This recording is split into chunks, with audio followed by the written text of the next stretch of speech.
Baghdad की सरजमी पर सुल्तान मलिक शाह का डंका बजता था। सुल्तान को अपनी सल्तनत की खुशहाली पर इतना नाज था कि वह खुद को ही अपनी प्रजा का भाग्य विधाता समझने लगा था। एक दोपहर दरबार सजा था, जहां सुल्तान ने अपनी तीनों बेटियों की परीक्षा लेनी चाहिए। बड़ी और मझली बेटी ने सुल्तान के डर और खुशामद में कह दिया कि उनका रिस्क और शान सुल्तान की बदौलत है। लेकिन जब सबसे छोटी और लाडली बेटी जैनब की बारी आई तो उसने पूरी निडरता से कहा, अब्बा जान, आप मेरे वालिद हैं, आपका एहतराम मुझ पर वाजिब है। लेकिन हकीकत यही है कि पूरी कायनात को पालने वाला सिर्फ अल्लाह है। आप तो महज एक जरिया हैं। यह सुनकर सुल्तान का अहंकार कांच की तरह टूट गया। गुस्से में उसने एक गरीब लकड़हारे बिलाल से जैनब का निकाह पढ़वा दिया और उसे एक जोड़ी साधारण कपड़ों में महल से बाहर निकाल दिया। सुल्तान को यकीन था कि महलों की पली जैनब भूख और गर्द से टूटकर वापस आएगी और घुटने टेककर माफी मांगेगी। भाग दो, वीरान झोपड़ी और सब्र का इम्तिहान। बिलाल जैनब को शहर के बाहर एक टूटी फूटी झोपड़ी में ले गया। वहां न बिस्तर था, न खाना। बिलाल शर्मिंदा था, लेकिन जैनब का ईमान पहाड़ जैसा अटल था। उसने भूखे पेट रहकर भी अल्लाह का शुक्र अदा किया।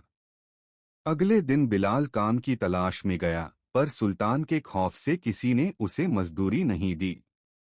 थक हार कर वह जंगल से लकड़ियां काटकर लाने लगा।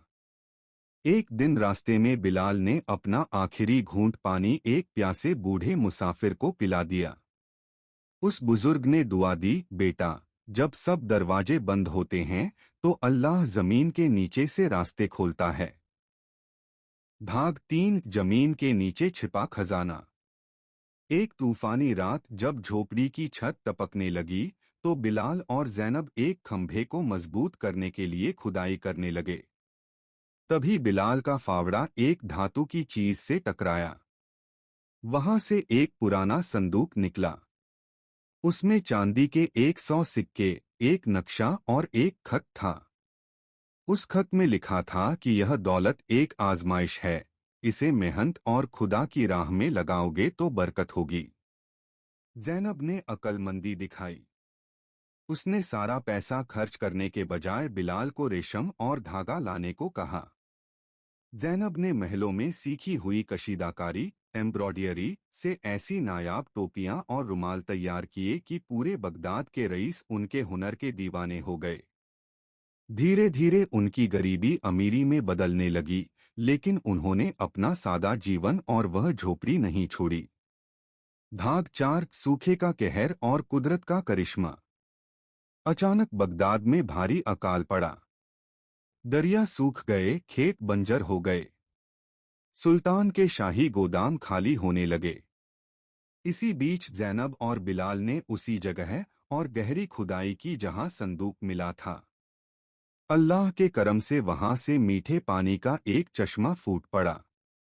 जहां पूरे शहर में त्राहित्राही मची थी, वहां जैनब की झोपड़ी प्यासों के लिए पनाहगाह बन गई।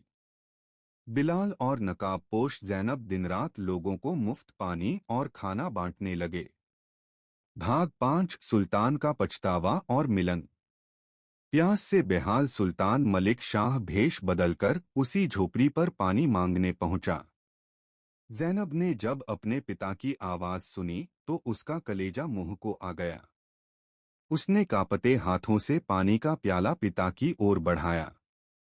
पानी पीते ही सुल्तान की जान में जान आई, लेकिन उसकी नज़र जैनब की कलाई पर मौजूद बचपन के जलने के निशान पर पड़ गई। सुल्तान ने तड़पकर पूछा, तुम कौन हो? जैनब ने नकाब हटाया तो सुल्तान के होश उड़ गए। सुल्तान के सामने उसकी वही बेटी खड़ी थी जिसे उसने फकीर बनने के लिए छोड़ दिया था, और आज उसी फकीर बेटी के हाथ का पानी पीकर सुल्तान की जान बची थी। सुल्तान का सारा गुरूर मिट्टी में मिल गया। वह शर्मिंदगी से रो पड़ा और अपनी बेटी के कदमों में गिर गया। निष्कर्ष, बिलाल ने बेसुध सुल्तान को संभाला।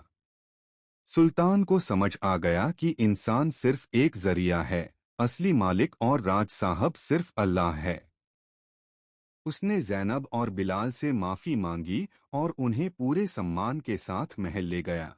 लेकिन ज़ैनब ने सिखा दिया कि जिसका तवक्कुल भरोसा अल्लाह पर सच्चा हो, उसे दुनिया की कोई ताकत नहीं हरा सकती।